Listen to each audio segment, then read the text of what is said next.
All right, let's get started with our next concept of limits.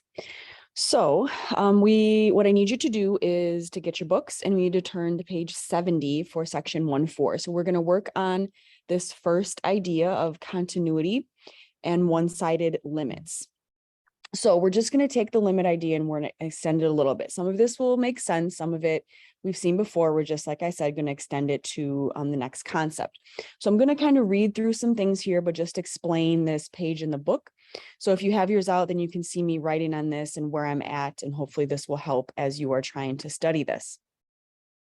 All right, so let's start with continuity. So I'm just looking at the first paragraph here. So in math, the term continuous is the same thing as it has in everyday life. So if we say that something is continuous, that means that it's uninterrupted. So uninterrupted would mean these three examples right here. So this would mean that these are all interruptions in the graph. So typically what we say when something is continuous, a function, is that you never have to lift your pencil off the paper. So if you anytime have to lift your pencil off the paper in order to make a hole, so you can see right here, this one has a hole.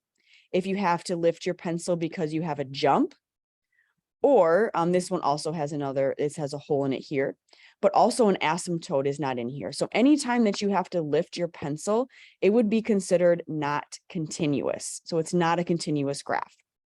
So we're going to study what that means and the different types of discontinuities. So it can be continuous, and then there are discontinuity, the different types of discontinuities if it is not continuous. Hopefully that kind of made sense. So here's the formal definition of discontinuity, in which I would suggest that you write this down. So the formal definition here is saying that, so the first one says f of c is defined. So that means that f of c, so remember when we did like f of 2 or f of 3, that would be like where that closed dot is. So we're saying that there is no holes like this one up here. There was no holes here. And so since there is a hole here, that means that this is not continuous. Okay. All right. The next one says that the limit exists. So like here, so like it is defined here. And it is defined here, so it's defined, but yet there is no limit as we approach this value because there's a jump in it. So while it does kind of say, so there's a hole here, right? But it is defined at this point. So this graph, it follows step number 1 because it is defined, it has a closed hole. But then because there's a jump here, the limit does not exist. So then it doesn't follow rule number 2 of this function being continuous. Okay, so then the next piece, number 3, would apply to this graph up here. So 1, f of c is defined. So it is defined because we have a closed hole right here. Great, so it follows that rule. 2, a limit exists. It does exist because the limit would be right there, which I'm not exactly sure what that number is, but you can see as it's approaching this limit. So there is a limit. So it's following these 2 rules, but the problem is that the limit and where the value is defined, the function is defined, is not equal. So let's just give these numbers. Let's say that this was 1. So the function is defined at wherever the c value is at 1, the function is defined at 1. The limit would be, let's say 2. So we'll say the limit as it approaches that value is 2. Okay, but then these are not equal to each other. So if these 2 are not equal to each other, then that means that this graph is not continuous, or this function is not continuous. So basically what these 3 graphs here is just showed you the 3 different rules and how each of them would show that a graph is not continuous. So again, let's just recap that. So 1 is saying that this one is not defined. Let me clear this all out. So 1 is saying that the function is not defined at a certain value that you are trying to look at. So right here, it's not defined. There's no closed circle at this spot. So not continuous.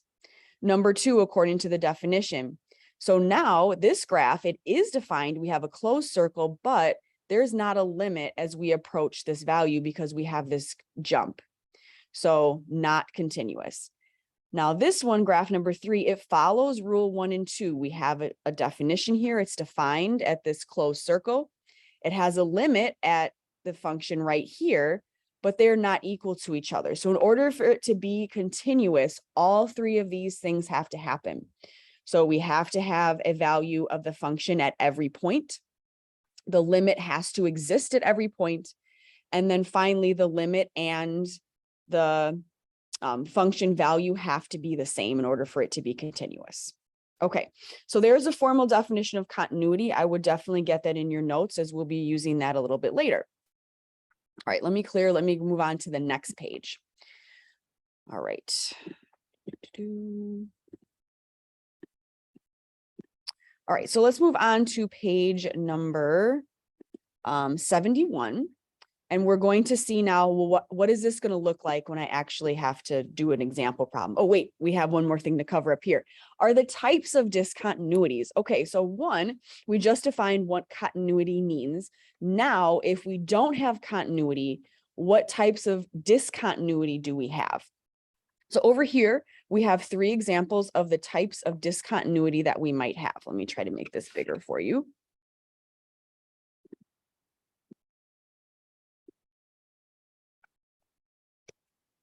Okay, so here are the types of discontinuities. I'm just going to read this up here. So suppose we have an interval, blah, blah, blah. Let me go here. It says that if it's not continuous, so we just define when it's not continuous, then the function is said to have a discontinuity at that particular point. Discontinuities fall into 2 categories. I would write these down. We have a removable discontinuity and a non-removable discontinuity. So the easiest way that I remember the removables is we can see here. So removable to me are just the holes. So like this would be a hole here. Okay. So here's our hole here in this one. And then we also have a hole down here in this one. So whenever there's a hole, you can see that it's a removable discontinuity.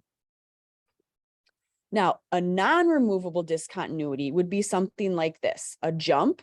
Okay, as you can see, that's a non-removable discontinuity.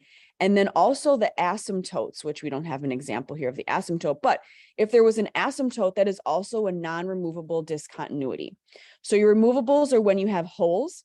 Your non-removables are something like your jumps or your asymptotes. Okay, so now what is this going to look like on my actual homework, right? So what are the examples I'm going to be looking at? So here are some examples we're going to take a look at. And so what you'll see on your homework is you're going to have graphs. I'll go through a few here, and then I'm going to go over even more so you're prepared.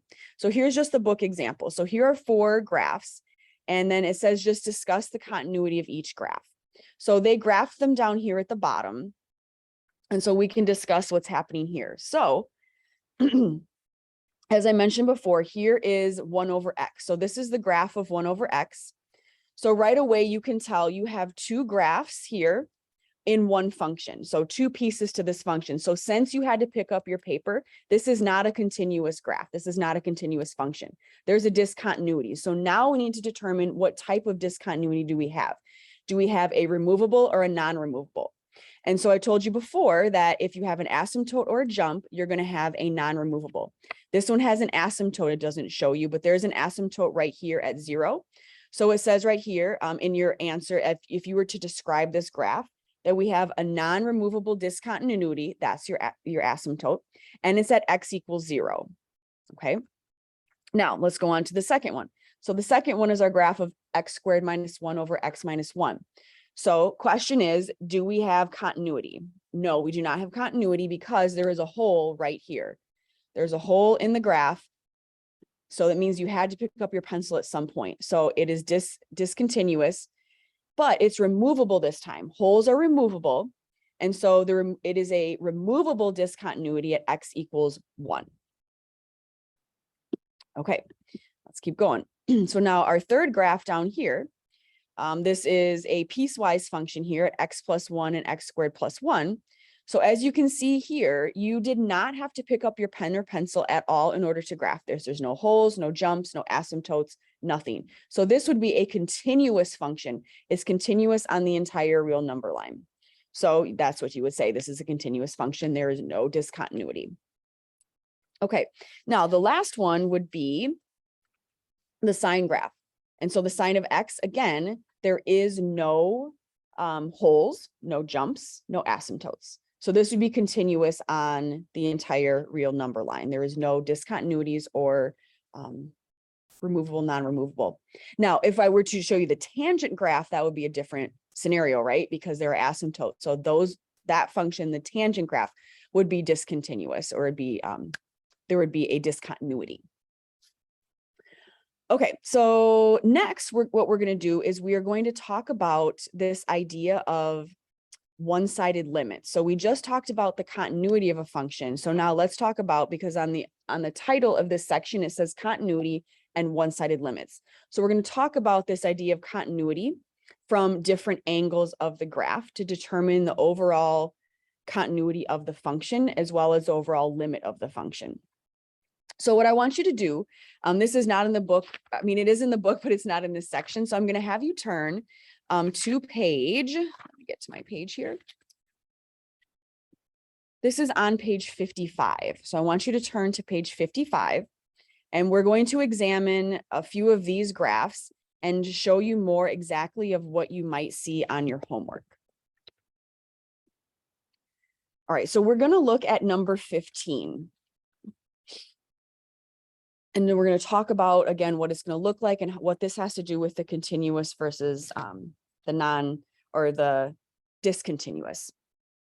So what you're going to see on your homework is they're going to ask you three things. So one is they're going to ask you, and I will draw this in the best that I can. They're going to ask you for the limit as the function approaches from a positive or a negative standpoint. So for example, this function right here, you can see they're asking you for the limit of 4 minus x as x approaches 3. Well, what if we just wanted to see the behavior from a negative infinity approach or a positive infinity approach? So what it's going to ask you is to find the limit of this function from the positive and the negative infinity side. So it'll say x as x approaches 3 from the positive infinity side. So it'll look like this. So put a little plus sign above the 3. And then your function is over here is 4 minus x. So instead of seeing, remember before we were just seeing where it was coming here, right? Okay, so we think about it this way. The right side of the graph would be your positive infinity side. And then the left side of the graph is your negative infinity side. So I did not mean to erase all that. Let me bring it back. Okay, so the limit as this function approaches x from positive infinity. Okay, so it'll look like this. So this here, because my x values are positive over here. So I know you might think that this is positive infinity, but you're talking about your x values, not your y values. So your x values are positive infinity on the right side of the graph. So from positive infinity, our graph is approaching, or the limit as it approaches is 3. Okay. Now they're going to ask you, all right, well, what is the limit from the negative infinity side of this number? So what is the limit as it approaches 3 from the negative side? All right. So now negative infinity, the x's are negative over here. So they're going to approach this side and they're still approaching 3. Great. And honestly, half the time this is going to be the case. And you're going to think, why are we doing this when it's the same thing? I will show you why, because it's not going to be the same thing all the time. So bear with me as we continue through these examples of when it's not going to work. I have 4 of them to show you. All right. Now, what we're going to do is now let's answer this question. So now what is the limit as x approaches 3? And let's discuss the continuity of this function. So as it approaches 3, okay, from both sides, which we've done before in the last section, it's still approaching the number 1. Oops. So my bad. These are supposed to be 1. As it approaches 3, it is supposed to be the number 1. Okay. So as it's approaching, the limit is approaching 3, it is approaching the number 1. Okay. And then there is no holes, there is no jumps, there's no asymptotes. So you would write on here that this function is continuous at all of the x values, because the limit is all the same from positive, from negative, from 1, it's all the same. And so this function is continuous at all values. All right, let's go on to another example. Let's do number 17. Okay, so now you can see that it's a little bit different, because this one had this thing here, you know, you had a point, but this one has a hole. So our answer is going to be a little bit different. So let's take a look. So now let's see the limit as it approaches 2 from the positive infinity direction. So we're going to do, it'll be x approaches 2 from positive infinity.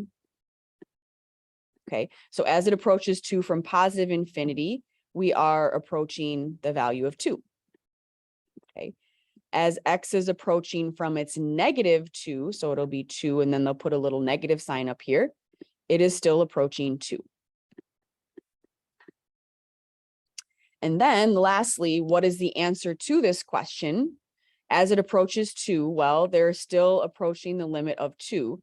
So these are all the same, but here's the problem, is that it's not continuous at every value. It is discontinuous. So there is what you would write here, and I'll type it in so you can see. So what you would write here is that there is a removable discontinuity at x equals 2. So while it does have a limit, there is still a discontinuity in the function. And you might be wondering, well, what is the point? Like, why do we care about these discontinuities?